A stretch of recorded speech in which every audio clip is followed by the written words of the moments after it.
Welcome, listeners, to another episode of Reha New Ventures Impulse podcast. We continuously dive into the world of innovation, entrepreneurship, and everything in between. I'm your host, Niels Wagner, and today I'm very happy to have a special guest joining us all the way from Lima, Peru, a female founder, Anina Botha. Welcome to the podcast. It's great to have you here.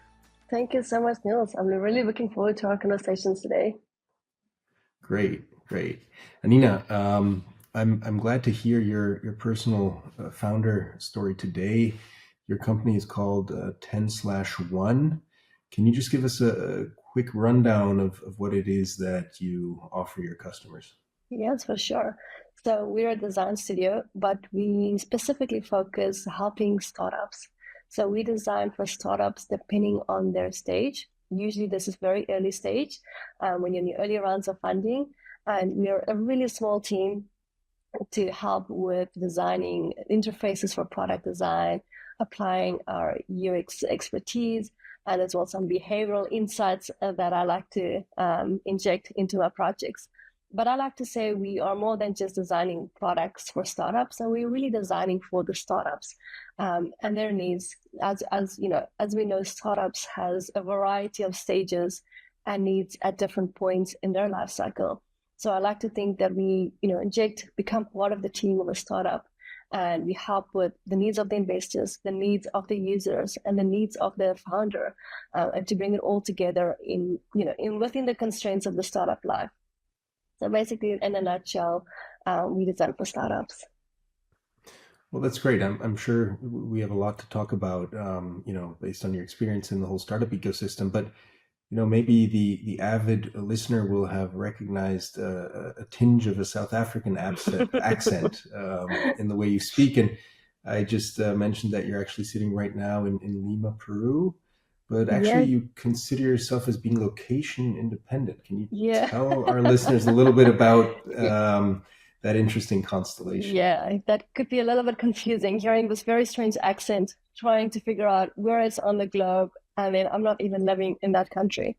Yeah, so definitely 100% South African, born and raised, lived most of my life really in South Africa. And I've decided to set out and explore the world. I think it's very popular now. I was always curious about this. I decided, there's no better challenge than go out there living in other countries. I think there's a difference between being a tourist in a country and then really trying to live there. So yeah, originally South Africa, I then traveled a little bit, set up my business in one country, got residence in another country, and live in another country. So right now I'm in Lima, Peru. I have my residency here, so that's why I'm a little bit more of a base. The location independent part is just for opportunities for me. Back when there's pre-COVID, pre-pandemic, pre-remote work, the opportunities for the South African was quite limited outside of the borders of South Africa. So in order to work for international companies, you have to get a visa, and there's some legal process, and there was just a lot of limitations and constraints. And I've just soon realized that working independent just opens up a world of opportunities.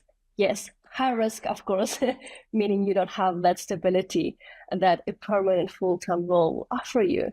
But I think it also created the foundation for me not to be afraid of risks and not to be afraid of not having that little soft cushion, every month.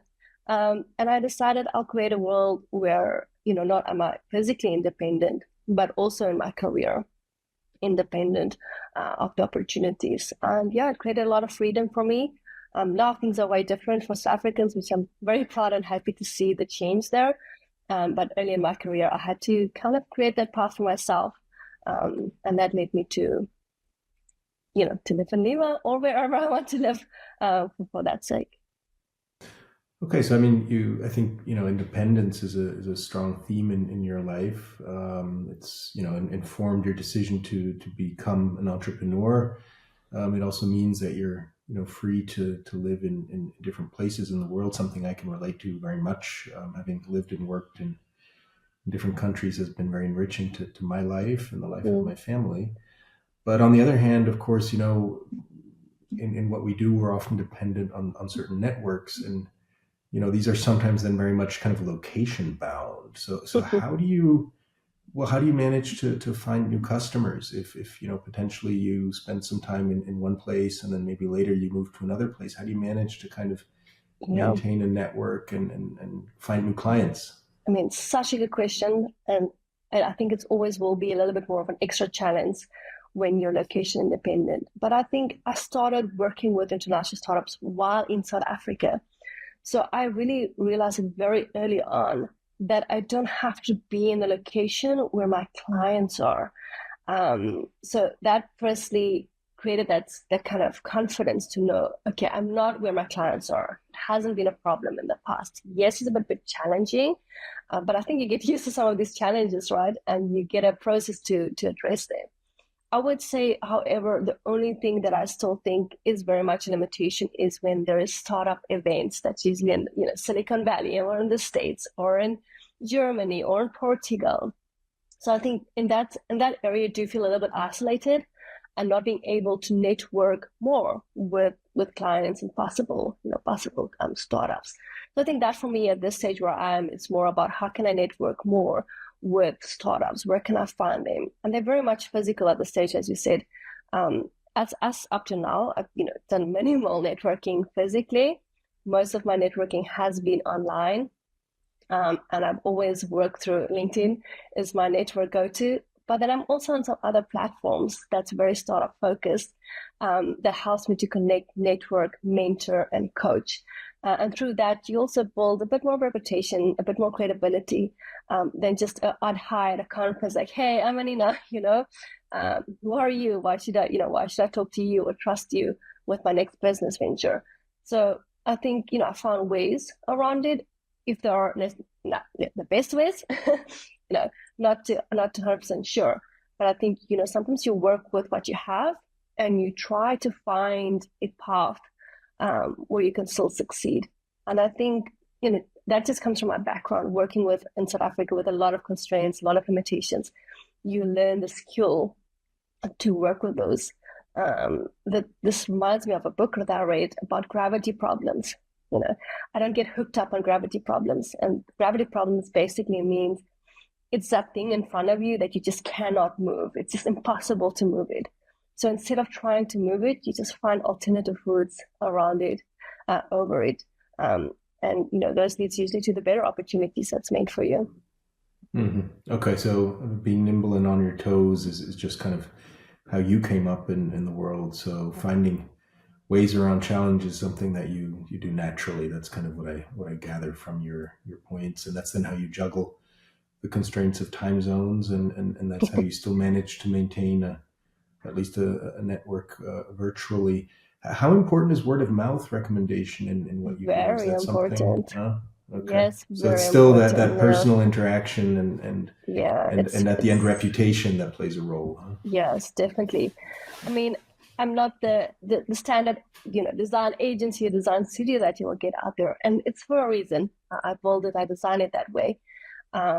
Yes, it's very much word of mouth, past clients, recommendations, mentors, coaching that I've done, because I like to get personally involved in projects, even though that we're a small team. I still like to get into it. Um, yes, that sometimes you might feel like you work in your business or on your business. That's always a question to ask. But at the end of the day, I like problems, I like challenges, um, and me being able to talk to founders more directly helps me understand if I'm the right person for them, firstly, and if they're the right founder, that I can work with. And I think it's very hard to kind of have that filter when you do a much more generic approach, um, to marketing your business or yourself. Okay. I mean, you're a female founder, personally, and I think we know that in most startup communities, females are still a minority as founders or co-founders, and you work with a lot of startups. I mean, can you confirm that that's a phenomenon, and what are your thoughts on the reasons? I think you're with your experience, I think you might have a relevant opinion on this topic. Yeah, well, such a good question, Niels. And you know what? Sometimes you don't even realize how many, females versus male founders you work with until you get asked that question. And then Yeah. you start thinking and you're like, well, this was a man, this was a man, this like, wait, how many females have I worked with? And I'm like, oh, to be honest, Niels, I can count on one hand how many females I've worked with. Um, and, and when I look at that stat just from a personal perspective, of course, there's some stats out there that you could see the representation versus female and male. And then also not just about females that start, founding or starting companies, but also just the investment parity between males and female as well. Yeah. So it's a full cycle. But, to be honest, not a lot of female founders that I've worked with personally. That's also why I'm part of another female grouped angel investors, and trying to also change from that side. The more female investors there is on the board and everyone investing, we can remove some of those biases for females. And then the second thing is just the barriers that females has, sometimes internally, sometimes externally. And if I put my behavioral hat on, I like to think about doing a behavioral diagnostic of all the constraints that exist and how we can really eliminate some of these barriers. Most of them, the things that we can control is the internal barriers. But if we can just create some interventions there to clear up some of the questions, risks. I think females are very much risk averse. We like, slow growth versus fast growth. Just feels more steady. But I think if we can, create some interventions, females as an example, female networking for founders, I think would be really helpful to get females, on the table, because they're there and they're very successful when they get the funding and when they proceed to the following rounds. It's still, I think it's growing. I've seen a change in the past years, to be honest. But it has to come from ourselves as females. We have to work with our own internal barriers and biases, and then we have to support other females, if that's through being an investor, if that's through a mentor or coach. And that's really how, it's very difficult to change people. So we have to work with what we have in order. So your observation is that females are more risk averse, and on the other hand, I would then assume that you consider male founders to maybe be more aggressive. And I mean, is it then right to conclude that that just plays a bit more to early stage investors, that maybe they're looking for that more aggressive element? Is that hardwired a bit into the whole venture capital logic, do you think? Yeah, because if you look at startup and the venture capital, it's all about fast growth, take that risk, go bold, go big. You say that maybe to female. It depends also on the female's life cycle, right? Where they're on their personal lives as well. They might not be like, wow, risk, bold, risk everything. They're, thinking about maybe their families that they're having. And maybe they want to create a family and thinking about how would I do this just in a very physical, emotional way if I need to raise a family, be aggressive. How would I do that? Of course, it's all possible and it's all personal preferences. But I do think maybe this does come across as, well, wait a minute, that's a bit too risky to take. And then if you look at the investor side, especially if it's going to be male dominant, they'd be like, oh no, this is going to take the risk that we need them to take with our money to get it to the next level. So I think if there's also a little bit more a mix, from men and females on the investor side, could create a new perspective. Slow growth doesn't mean it's a bad thing necessarily, right? But it's definitely, there's a little conflict between the female's mental state, and then what the investor's looking at specifically right now. Yeah. Plus, I think if obviously just maximizing your portfolio return is kind of the only rationale that an investor is upholding, then that maybe skews the decisions. But as soon as maybe concepts of sustainability become an issue, then suddenly maybe a female founder's value proposition comes across in a different light. Interesting to get your view on that. But then maybe just to take again a step back in your personal story. I mean, being a female founder and having gone through, all of those different reflections and having to take then those decisions. Can you take us on board just a little bit on your actual founding journey? Like, what was kind of the jumping off point for you to then really say, okay, I've come to the conclusion now to go out on my own. You spoke before in a bit more general terms, but maybe just take our listeners a bit more on that personal journey. Yeah. And, I think the beauty of these founder stories is they are so unique. And yet there's some learnings that everyone can take from it. I always knew, right from my first day at work and the 9 to 5, that this is not going to work. this is just not going to stick for me at all.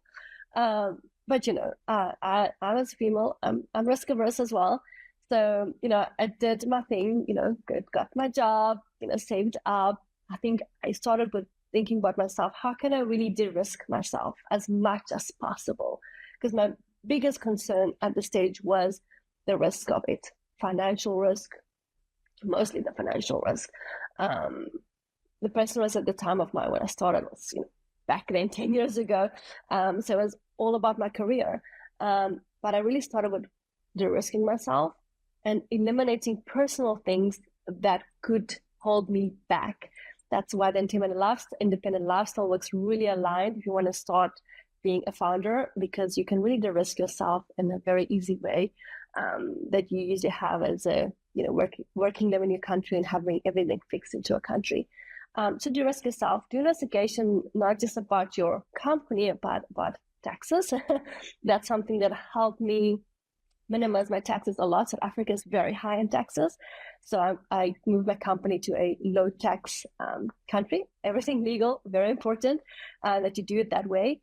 And you can also go live in a country that's a little bit more affordable for your lifestyle. So personally, de-risk yourself as much as possible.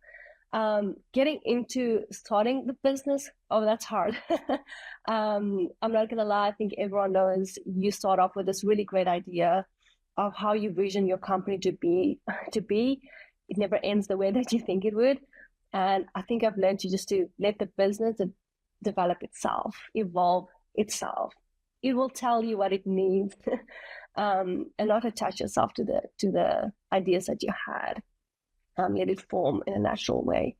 So when I started, back in South Africa, I did a little bit on the side, very small, but it really started taking off when I moved abroad, when I really de-risked myself, and I could make more profit in that sense, and I could reinvest in my business, because I think that is the hard part. You get started, but you need to reinvest in resources. You have a website, you have marketing, you have to network, events, tools. There's a lot of operational costs that comes with it. And the problem is we don't have enough capital going. You're going to run out really soon, and that's going to be very stressful, and you're going to be able to do or run your business properly. So I think that helps with reinvesting in your business itself. And then let it take off from there. I think really what I've learned is it led me. I've changed different directions. I did different things. And then once you find a space where you really feel like this is where I can add value, and this is what my clients really need, and it's a match, it just grows naturally. But I think it's important to get support. I think it's important. Things that I lacked when I started very early on was support. There wasn't all these platforms, startup founders that you could connect to and help you. I was a lonely journey. I would say most of my journey was solo, really making a lot of mistakes, taking way too long to do things, to launch things, to make mistakes and get myself out there. I think now is a great opportunity to go to platforms like Growth Mentor, that I mentor as well, being a mentee myself. Just helps having that community, especially for independent location. Everyone has similar issues, similar problems that they have. But going it alone, you're going to take much longer than having someone by your side. So I would definitely say the takeaway from me was it took me much longer to get where I am right now.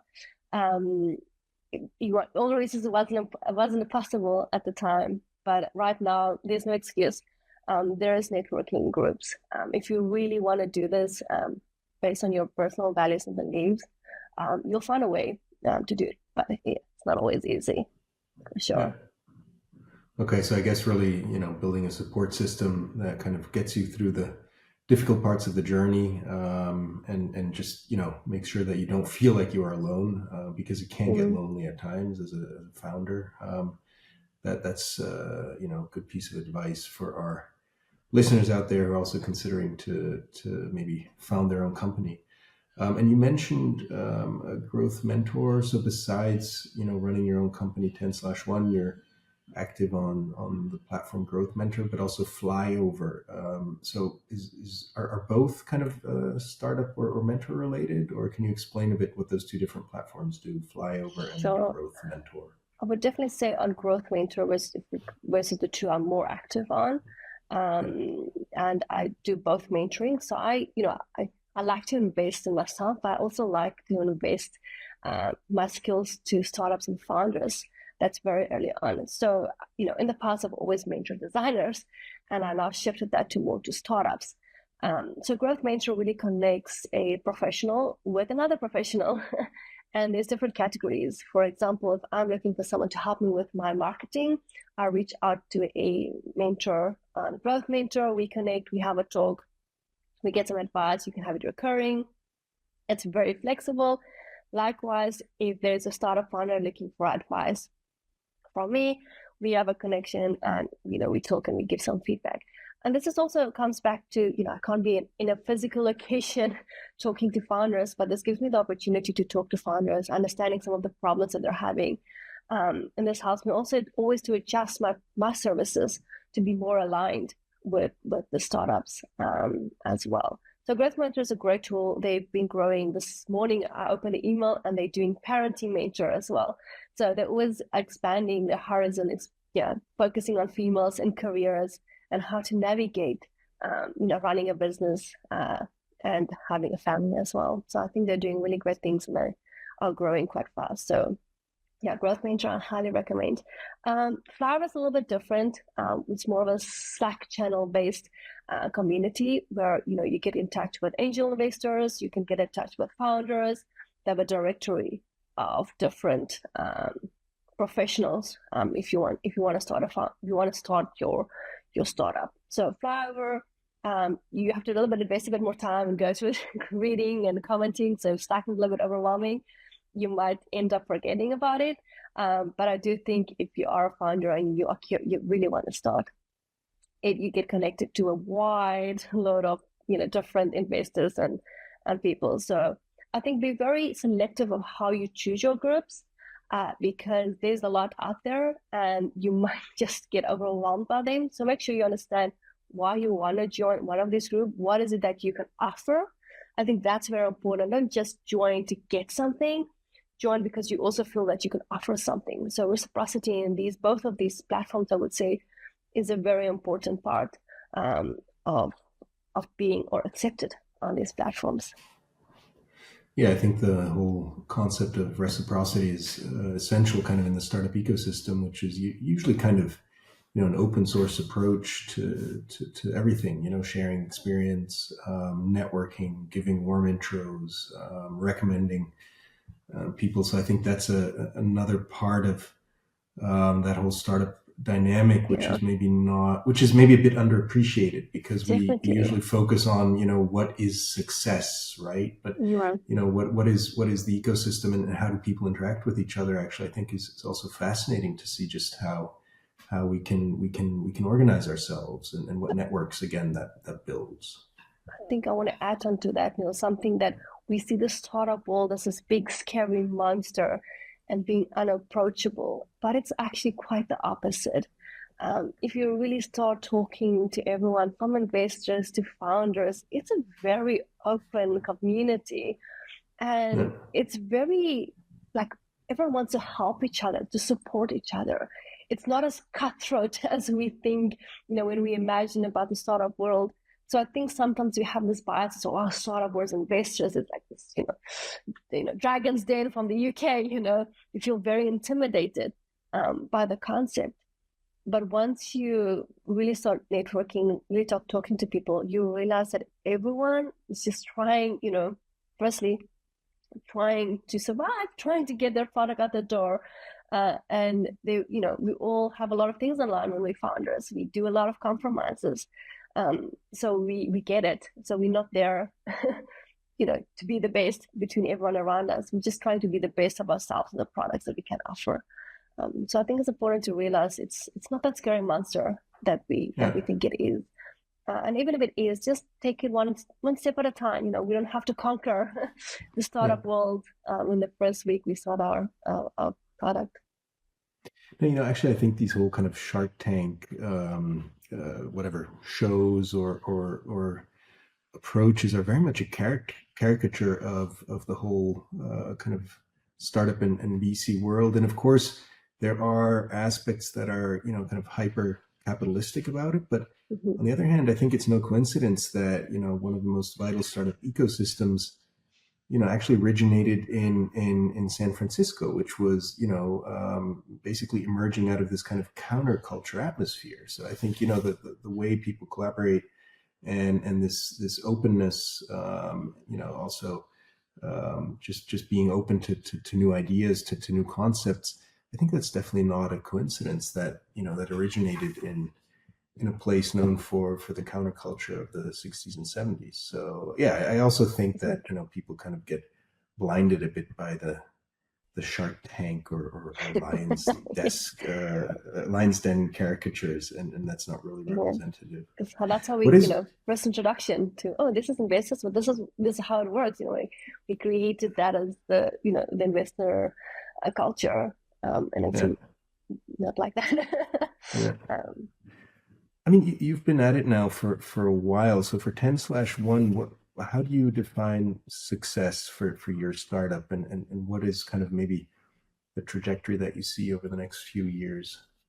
Yeah, for sure. I think for me, circling back to some of my points earlier, is being very aligned with the startups.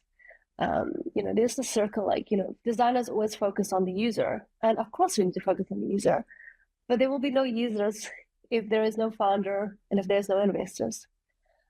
So for me, I'm trying to be really aligned to the startup. Obviously the founder always has a vision, but if the investors doesn't invest that vision, you just go nowhere.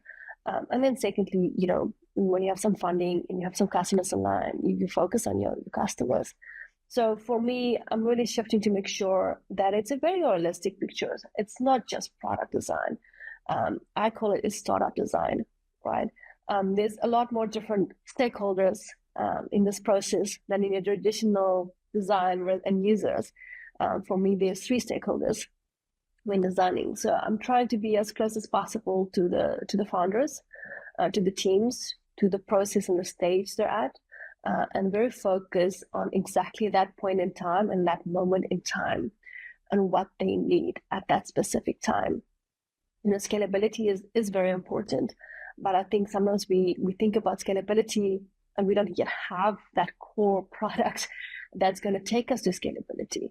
So I think it's a little bit of a step back and really focus on the very early stages for startups. I think that's really where my focus is, and trying to bring in different aspects of design.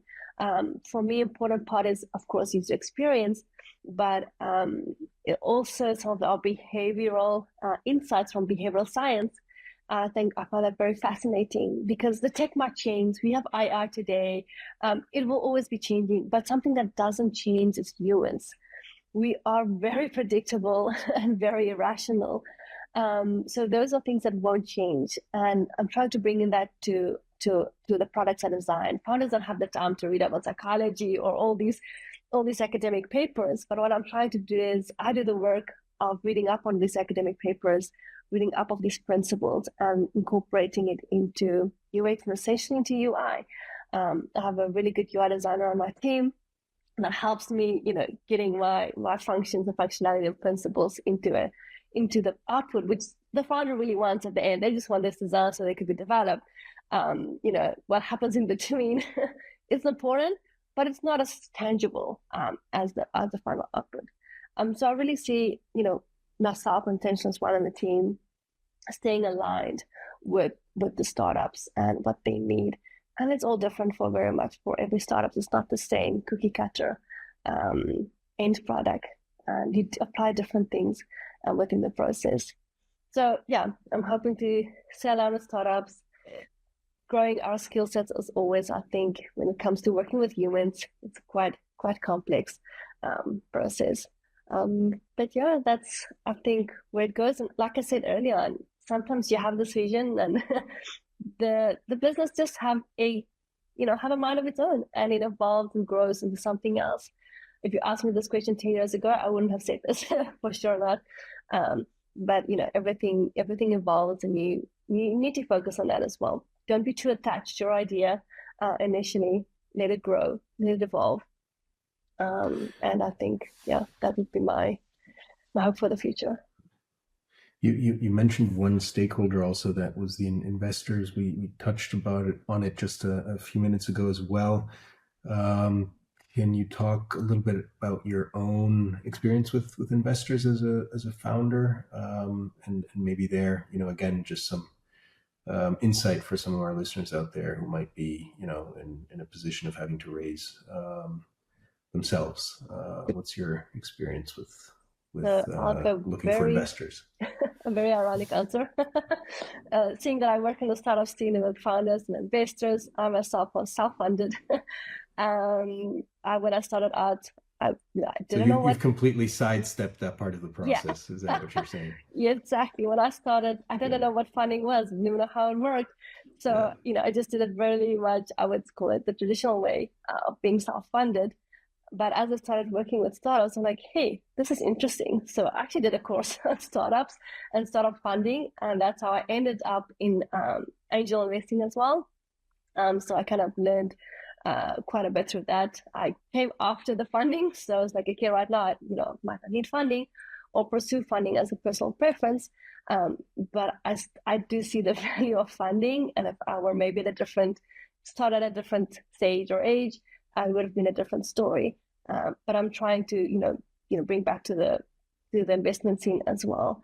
But yeah, self-funded. And so unfortunately, listeners, sorry, no advice on the funding story. I do think there's quite a few good, women in tech, females in tech, and startup founders that will have a bunch of advice for getting into the funding rounds.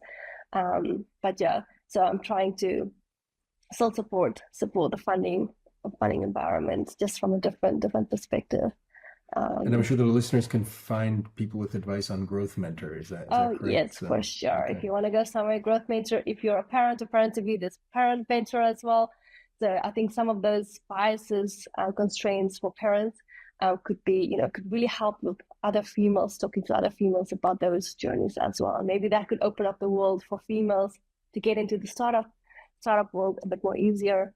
And just intervene with some of those fears that exist. Fantastic. That's at the moment. Fantastic. Well, Nina, it's been great having you on the podcast, and thank you for sharing those insights. Any final thoughts to our listeners? Any final messages? Yeah, thanks, Niels. Thank you for having this conversation with me.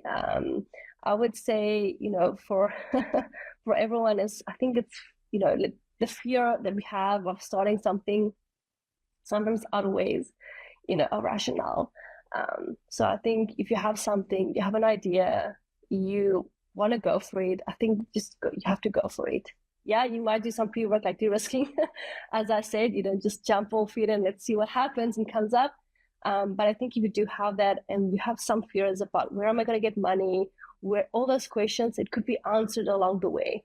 But the first step is just to get started, just to get one feet in front of another. And then you will see the journey that you're already taken without even noticing. So keep at it, be open-minded, right? Be adaptable and let it evolve into what it needs to be. And I think that will be my final words out there. And you're not alone. We have a big world, a lot of communities that's out there. And I also work with startups and founders, so they can always reach out to me as well. I'm happy to connect and talk to some Fantastic. founders. And we'll post your details on the show notes that listeners can reach out to you easily. Anina, wonderful advice to end on. Thank you so much again for the conversation, and thank you also to the listeners for tuning in to Impulse, powered by Rayhan New Ventures. Keep innovating and stay inspired. Thank you, everyone. Over and out.